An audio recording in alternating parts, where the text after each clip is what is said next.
Po sikur t'ju thosha se, ndërsa shumica e botës është ende e bllokuar në trafik, një vend afrikan ka kapërcyer të gjithë të tjerët dhe është bërë i pari në kontinent që teston me sukses një taksi fluturuese. Ky është Kigali, në Ruand, një qytet me rreth 1.4 milion banor. Gjatë summitit Aviation Africa 2025, vendi dëshmoi fluturimin e parë publik ndonjëherë në Afrikë të një droni pasagjerësh vetë fluturues. Mjeti në fjalë është E-Hang A216S, një mjet ajror elektrik plotësisht autonom, pa pilot, i cili u ngrit në qiell në atë që u bë demonstrimi i parë i suksesshëm i një taksie fluturuese në kontinent. Por përse Ruanda, pse jo New Yorku, Tokyo apo Dubai? Përgjigjja qëndron tek mentaliteti. Ruanda ka kaluar vite duke zotruar diçka me të cilën shumë vende luftojnë, zbatimin. Ndërsa të tjerët debatojnë, Ruanda vepron. Ndërsa të tjerët planifikojnë pafund, Ruanda realizon. Për ta kuptuar këtë moment, duhet të kuptoni vetë makinën. E-Hang A216S nuk është një mjet konvencional. Ai është plotësisht autonom dhe nuk kërkon pilot. Transporton 2 pasagjerë dhe përdor 16 rotor të vendosur në një dizajn koaksial me 2 shtresa. Me një karikim të vetëm, mund të fluturojë deri në 35 km, me një shpejtësi lëvizje rreth 130 km/h. Në terma praktik, kjo transformon jetën e përditshme. Një udhëtim nga qendra e Kigalit drejt aeroportit, që normalisht zgjat rreth 45 minuta në trafik, mund të reduktohet në një fluturim prej afërsisht 5 minutash. Koha, distanca dhe bllokimet nuk janë më pengesa të pandryshueshme. Siguria është aty ku kjo teknologji dallohet vërtet. Mjeti përdor shtytje elektrike të shpërndar, që do të thotë se nëse një motor dështon, motorët e tjerë kompensojnë menjëherë. Ky mjet ka sisteme të shumta kontrolli fluturimi, funksione automatike për ulje emergjente, monitorim në kohë reale dhe sisteme rezervë të shumëfishta për çdo komponent kritik. Secili nga 16 motorët funksionon në mënyrë të pavarur, duke bërë dështimin katastrofik, pothuajse të pamundur. Edhe skenarët ekstrem janë projektuar të përfundojnë me një ulje të kontrolluar dhe të sigurt. Pastaj vjen ndryshimi ekonomik. Transporti me helikopter në qytetet e mëdha zakonisht kushton nga $200 deri në $500 për udhëtim, duke bërë të paarritshëm për përdorim të përditshëm. Taksit fluturuese elektrike, sapo të shkallëzohen, mund ta ulin kostin në rreth 20 deri në $50 për udhëtim. Tregu global i taksive fluturuese parashikohet të arrijë $15 miliard deri në vitin 2030 dhe Ruanda është pozicionuar pikërisht në qendër të kësaj industrie në zhvillim. Vetë taksia fluturuese ka një çmim të sugjeruar rreth $410.000. Krahasuar me helikopterët tradicional që mund të kushtojnë nga 1.5 milion deri në $15 milion, diferenca është marramendëse. Pa karburant, pa trajnim pilotësh dhe me kosto shumë më të ulta mirëmbajtje, ekonomia e aviacionit ndryshon rrënjësisht. Edhe infrastruktura e karikimit është menduar me kujdes. Taksia mund të karikohet plotësisht për rreth 1 orë dhe përdor një sistem inteligjent menaxhimi baterish me 12 paketa të pavarura. Edhe nëse disa bateri dështojnë, funksionimi i sigurt vazhdon. Sistemi mbështetet në teknologji të avancuar, bateri solid state me një densitet energjie prej 480 Wh për kilogram, duke e vendosur atë ndër më të avancuarit aktualisht në aviacion. Por asgjë nga kjo nuk e shpjegon suksesin e Ruandës pa parë çfarë erdhi më parë. Ruanda nuk vendosi papritur të eksperimentojë me fluturimin autonom. Që nga viti 2016, vendi ka operuar një nga rrjetet më efektive të shpërndarjes me dron në botë. Furnizime mjekësore, vaksina dhe produkte gjaku janë dërguar me dron në spitale të largëta për vite me radhë. Më shumë se 70.000 njësi produkte gjaku janë dërguar në 21 spitale në të gjithë vendin. Ajo që dikur zgjaste 4 orë në rrugë malore të rrezikshme, tani bëhet për rreth 15 minuta në ajër.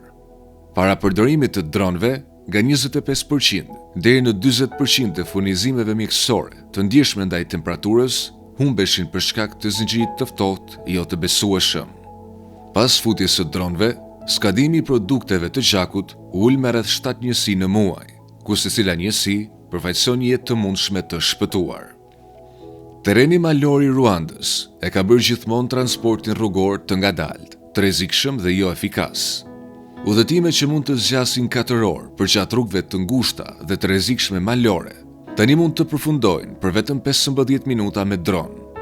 Por briljanca e vërtet nuk qëndron te teknologjia, por tek mënyra se si Ruanda e interpretoi gjeografinë e saj.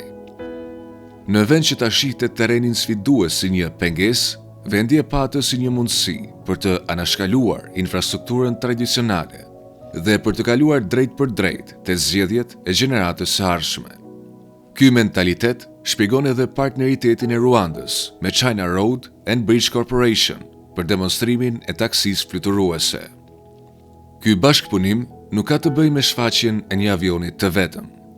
Ai ka të bëjë me pozicionimin e Ruandës si terreni kryesor i testimit për të ardhmen e aviacionit afrikan. Kina e zgjodhi Ruandën me vetdije, sepse vendi ka një nga mjediset rregullatore të aviacionit më progresive në botë. Ndërsa autoriteteve të aviacionit në shumë vende të zhvilluara u duhen vite për të miratuar teknologji të reja, Ruanda mund ta bëjë këtë brenda muajsh.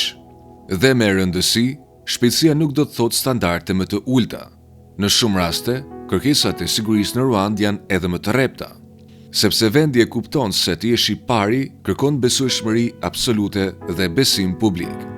Ajo që shumë njerëz keq kuptojnë rreth strategjisë së aviacionit të Ruandës është se ajo nuk po importon thjesht teknologji të huaj. Ruanda po ndërton me vetdije ekspertizë vendase. Vendi po trajnon pilotët, teknikët, inxhinierët, kontrollorët e trafikut ajror dhe specialistët rregullator të vet. Po zhvillon një ekosistem të plot rreth lëvizshmërisë ajrore të avancuar. Kjo nuk ka të bëjë vetëm me taksit fluturuese. Kjo ka të bëjë me transformimin e Ruandës në qendrën e aviacionit të Afrikës Lindore, me aftësinë për të operuar, mirëmbajtur, rregulluar dhe me kalimin e kohës për të zgjeruar sisteme të avancuara aviacioni në mënyrë lokale. Ky vizion afatgjat është i përcaktuar qartë në planin Vision 2050 të Ruandës. Qëllimi është të bëhet një qendër inteligjente aviacioni, plotësisht i integruar për të gjithë rajonin. Imagjinoni rrjetet taksish fluturuese që lidhin Kigalit me Kampalën, Nairobin dhe Dar es Salamin. Mjete elektrike që kalojnë kufijt pa ndërprerje, duke kthyer udhëtime që dikur zgjasnin një ditë të tërë në fluturime prej rreth një ore. Kjo nuk është një ëndër e largët. Planifikimi i infrastrukturës tashmë ka filluar. Stacione karikimi të dizenjuara posaçërisht për avion elektrik. Platforma ulje të integruara drejt për drejt në planifikimin urban. Sisteme të menaxhimit të trafikut ajror të ndërtuara nga themeli për fluturim autonom dhe jo të përshtatura nga modele të vjetruara. Avantazhi kryesor këtu është se Ruanda nuk po përshtat infrastrukturë të vjetër. Ajo po ndërton gjithçka duke pasur të ardhmen në mendje. Gjeniu më i thellë i qasjes së Ruandës shkon përtej teknologjisë. Ai qëndron në një kujtim të qartë se ardhmja u përket vendeve që dinë të zbatojnë, jo vetëm të planifikojnë.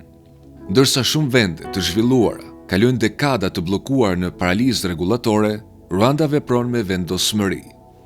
Vendi e kupton se në tregjet e teknologjive të reja, ti je i dyti, shpesh do të thotë ti je i parëndësishëm. Afrika përballet me një sfidë të madhe transporti. Rrjetet e dobta rrugore, sistemet e kufizuara hekurudhore dhe avioni tradicional i shtrenjtë e kufizojnë lëvizshmërinë në të gjithë kontinentin. Taksit fluturuese ofrojnë një mënyrë për t'i kapërcyer këto kufizime. Ashtu si telefonat mobile i lejuan Afrikës të anashkalojë infrastrukturën e linjave fikse. Imagjinoni lidhjen e Lagosit me Abujën për 2 orë në vend të 8 orëve.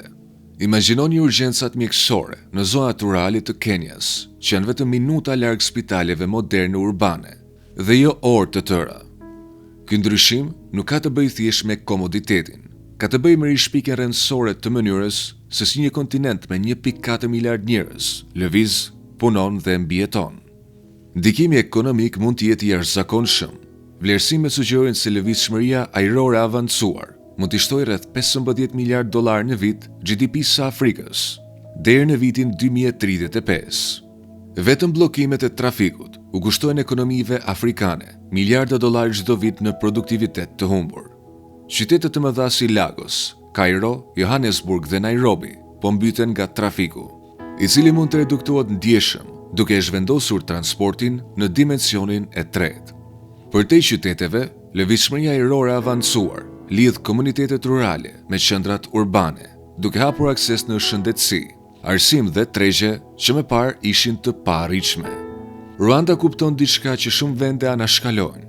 E ardhmja e transportit nuk ka të bëjë me përmirësimin e sistemeve ekzistuese, por me zëvendësimin e plotë të tyre. Një statistik tregon qartë shkallën e kësaj mundësie. Afrika ka vetëm rreth 3% të rrugëve të asfaltuara të botës, por shtrehon afërsisht 17% të popullsisë globale.